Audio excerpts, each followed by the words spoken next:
Welcome to part 2. In this video we are going to be discussing resolution, and I'm not talking New Year's resolutions because I know your New Year's resolution is to make your very first comic.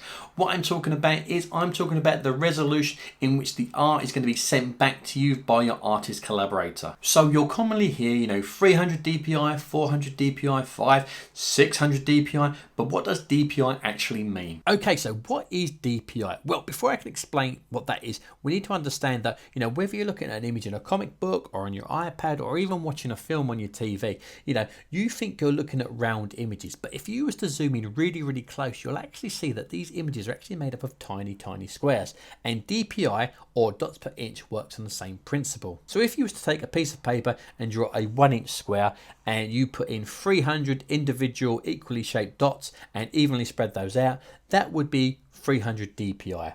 I've done a very crude example on the screen. This is not 300 dots, by the way. I'm just using this as an example to get my point across. But for the case of this, say this is 300 DPI.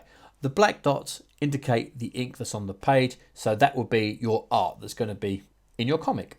But because it's 300 DPI, you've got all this negative white space. So if you was to zoom in your image, you're actually going to lose quality because of all the white negative area around it. But if you was to up that DPI to 600, and if you zoom in, there's actually a lot less negative area because there's more ink on the page. So when you zoom into a highly detailed page, you're not going to lose as much quality as you did at 300 DPI. So the way to think about it is 300 DPI is VHS. Back in the day, absolutely fine.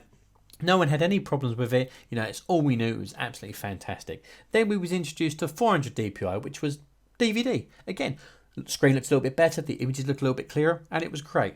And then we got Blu-ray, which was 500 DPI, and it was great. Everyone loved it. The images got even crisper. And now we're at 4K, which is 600 DPI, and the images are so clear, it looks like real life. So that's the way to think of it. The more dots per inch or DPI you have your artwork back in, the better the image is going to look once you zoom in. So you're probably watching this thinking, well, why doesn't every artist send their artwork back in 600 DPI? And there are a couple of reasons for this. One is the file sizes tend to get pretty big, because if you think you've gone from 300 to 600, and then when you start adding colors and letters into that file, it's going to get bigger and bigger.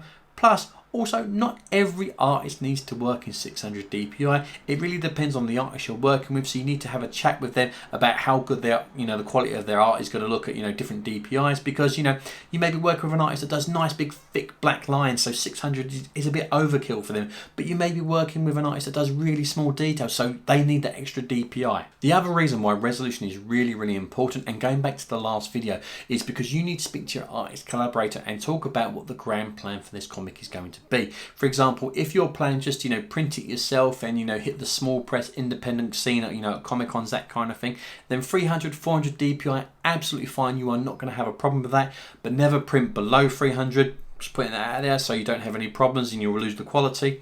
But also, if you're planning to submit this to a publisher, like an Image or a Dark Horse or someone like that, you may need to know what their requirements are for when you're sending artwork to them. And so communication is key. Speak to your artist collaborators and decide what resolution this comic is going to be made in.